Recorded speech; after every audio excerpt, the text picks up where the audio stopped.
There's a little gray word showing up under about half the answers ChatGPT gives out these days. Most folks scroll right past it. I did too the first few times.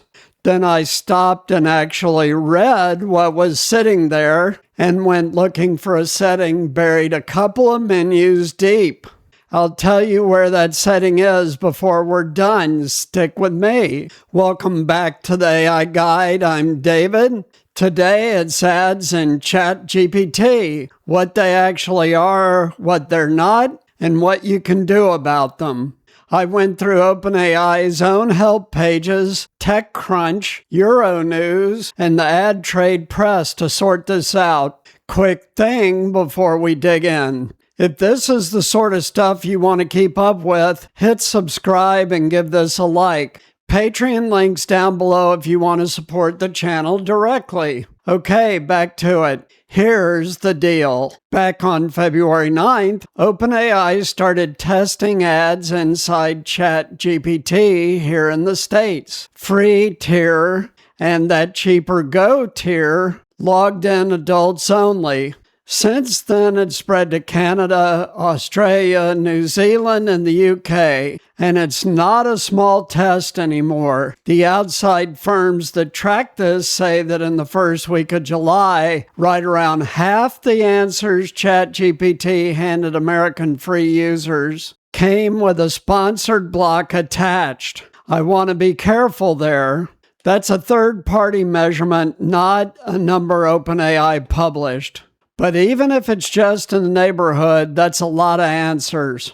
Now, here's the part that matters, and it's the part nobody's saying out loud. The ad is not the answer. It's a card that sits underneath the answer, labeled sponsored, with a line telling you why you're seeing it. OpenAI says the ads run on separate systems from the chat model, and that advertisers can't shape, rank, or change a word of what GPT tells you. And ChatGPT's not out here alone. Google's been putting ads next to its AI overviews, those summaries that sit on top of your search results. Ads now show up alongside about a quarter of them, up from roughly 5% in early 2025. So the two biggest front doors to AI both have a cash register by them now. The odd one out is Perplexity. They tested sponsored questions, then pulled ads out completely, and said plainly it was about user trust. They're betting folks will pay to keep the ads away. That's the whole fight right there. Free and ad-supported, or paid and clean. Same bargain we made with television, then radio, then the internet. AI just got there a whole lot faster than anybody figured. And with Google, it's no surprise, right? Their main business is advertising.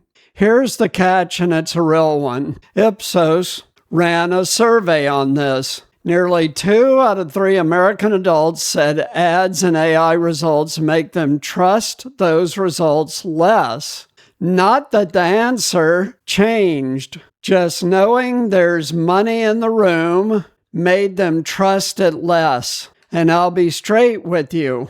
That instinct isn't crazy. Even with the ad sitting in its own box, something is picking which ad you get. That something is reading what you're talking about. If you've got personalization switched on, it can lean on your past chats and your ad history too. P.S. I just turned that all off in Gmail. To OpenAI's credit, they've drawn some lines. Ads aren't supposed to run near personal health, mental health, or politics. And during this test, accounts they believe belong to somebody under 18 don't get ads at all. So, that setting I promised you? Open ChatGPT, tap your profile, go to Settings, and look for ad controls. It's not sitting on the front page. You've got to go find it.